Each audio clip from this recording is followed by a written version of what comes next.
thought I had nowhere to go. I didn't want to stay in the house. So I went out and I was on the road again for the second time. So now I'm alone. First time I was with my mum, which I didn't even understand. But now second time I'm on the road with no one to help. And I went and stayed with one of my friends' places near my house in Kandy Sirimalwatte, Kana's house. We call Kana. Their name was Kankanamge.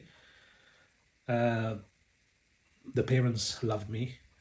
They treated me like their own son. They had two sons and a daughter, and about 16 students were living in that house. And out of the 16, I think at least 12 of them had family problems, and the other two were their own kids.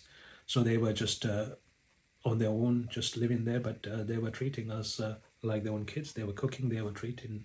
We were just sleeping on wherever. Not that they had rooms for each of us, but we were just sleeping. There were two non-smokers, and I was one. And some of them were druggies. They were taking drugs, they were smoking, they were taking alcohol. So it was a spoiled life, most of them. But I really wanted to study. I thought the only way to overcome this was by studying and becoming really good or getting a good job.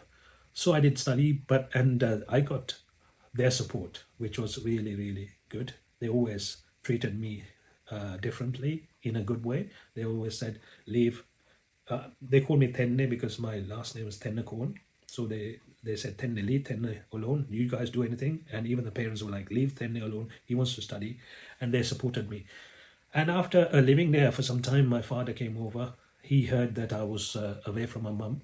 And until then, I didn't have relationships with my father because my mum had a rule. If I wanted to go and live with my father or speak with him, I wasn't allowed to come back to my mum. So it's either or.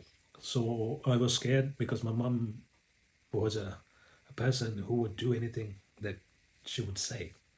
She would stick to what she says, and I knew she meant it. So I didn't want to gamble with it. So what I did was, but now I'm away from my mum, so I thought, okay, I'll go live with him because he invited me to go and stay with him. He wasn't married.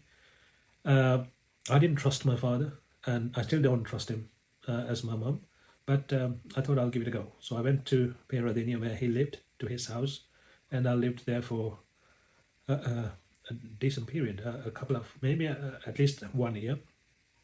So that was another part of my life where I spent some time with my dad, and I got to know about. I spent some time with my dad's relatives. Until then, I couldn't because my mum wasn't as close to them. So that was part of my life, and I did my A-levels. I got results, like I said. After my A-levels in Sri Lanka, you have to wait for a certain period before you enter the university. It's at least 2 years. So I thought this is a good time for me to find a job because I need money, and without money you can't do anything. And I had a lot of desires. I wanted to do a lot of things, but without money you can't do anything. So I wanted to really, really find a job and get into this career building.